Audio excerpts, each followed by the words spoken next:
Elles s'appellent Naomi, Alicia, Soline et Isra. 4 jeunes filles scolarisées dans des lycées du Havre, très différentes mais qui ont un point commun. Elles participent à la finale régionale du concours de plaidoirie du Mémorial de Caen. Chacune d'elles a choisi une cause et la défend avec passion. En attendant la finale, le 19 mars prochain, je vous propose de rencontrer ces impressionnantes jeunes filles. Et ma dernière participante s'appelle Isra. Salut Isra. Coucou. Donc toi, tu es aussi étudiante, lycéenne au lycée Porte Océane. Oui. Sur quoi est-ce que tu as travaillé ? J'ai travaillé sur la CAF à la système, qui est un sujet qui me tient très à cœur. C'est quoi la CAF à la système ? À la base, c'est un système de juste prendre en charge une personne, en gros. Nourrir, prendre soin de la personne et être le plus respectueux avec la personne. Mais après, ça s'est transformé en esclavage. C'est le néo-esclavagisme qui existe maintenant et qui a le nom de CAF à la système. Donc en fait, c'est quelque chose de positif qui a été détourné. Voilà, c'est un cercle vicieux en fait. Et ça se trouve où ? En Afrique du Nord et au Moyen-Orient. Mais je travaille plus sur la CAF à la système en Libye. C'est quoi qui t'a donné envie de t'inscrire au concours, toi ? Parce qu'on m'en a parlé et moi j'ai voulu absolument travailler sur l'esclavage, que ce soit en Libye, que ce soit en Liban, et j'avais déjà mon sujet qui était déjà prêt. Donc c'est vraiment le sujet qui t'a aussi motivé. Voilà. Pourquoi ? Qu'est-ce qui te touche particulièrement dans ce sujet ? C'est inhumain en fait.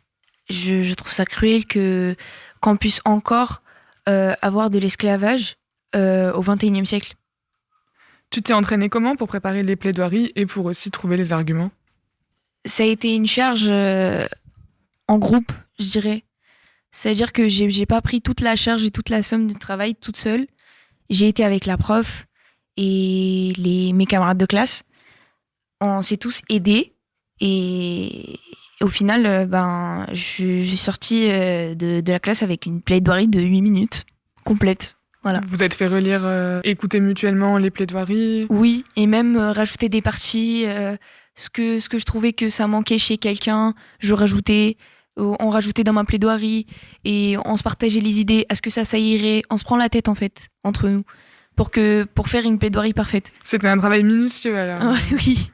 Bon, donc ce qu'on retient aussi, c'est que ta sélection et puis celle de Naomi, c'est aussi la sélection d'une classe, la classe de droit du lycée Porte Océane. Exactement. Qu'est-ce que là t'as retiré de cette expérience jusqu'ici ? C'est juste une expérience incroyable. Et je la referai. Sans hésitation. Qu'est-ce que ça t'a apporté ? Ça m'a apporté beaucoup. C'est plus de connaissances. Plus tard, j'ouvrirai ma bouche, en fait. J'ouvrirai plus ma bouche parce que sur des trucs comme ça, on n'ose pas trop parler parce qu'on dit ouais, les gens ils vont pas apprécier.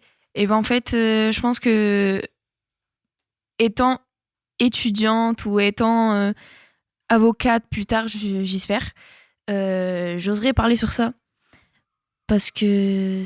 En tout cas, tu sais que t'en es capable. Oui. Donc, avocate, c'est un truc qui te plairait ? Oui. C'est même ton projet professionnel ? Oui. D'accord. Avocate en quoi ? Soit c'est droit des affaires, soit c'est droit international. Bon, je vais te laisser t'entraîner alors, puisque tu vas me lire un extrait de la plaidoirie de 8 minutes que t'as fait pour la finale. Allez, je te laisse lire. Par l'enseignement de leurs parents, qui sont au centre de leur éducation, ils ont compris qu'être d'une autre couleur que blanc était une manière de déshumaniser une personne. De quelle éducation s'agit-il lorsqu'on demande aux enfants de choisir la punition qui serait infligée à l'employé de la famille ? Peut-on d'ailleurs parler d'éducation ? Quelle valeur transmettons à la génération suivante ? Cette génération qui est censée respecter les droits humains, les défendre.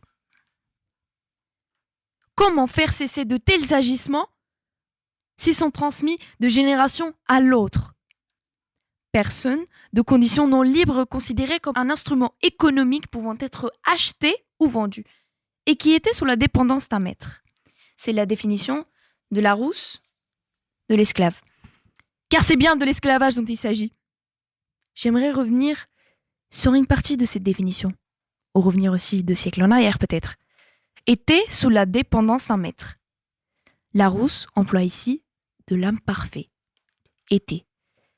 Car l'esclavage a été aboli en 1848, il y a 2 siècles. pourquoi la kafala n'est-elle pas encore abolie?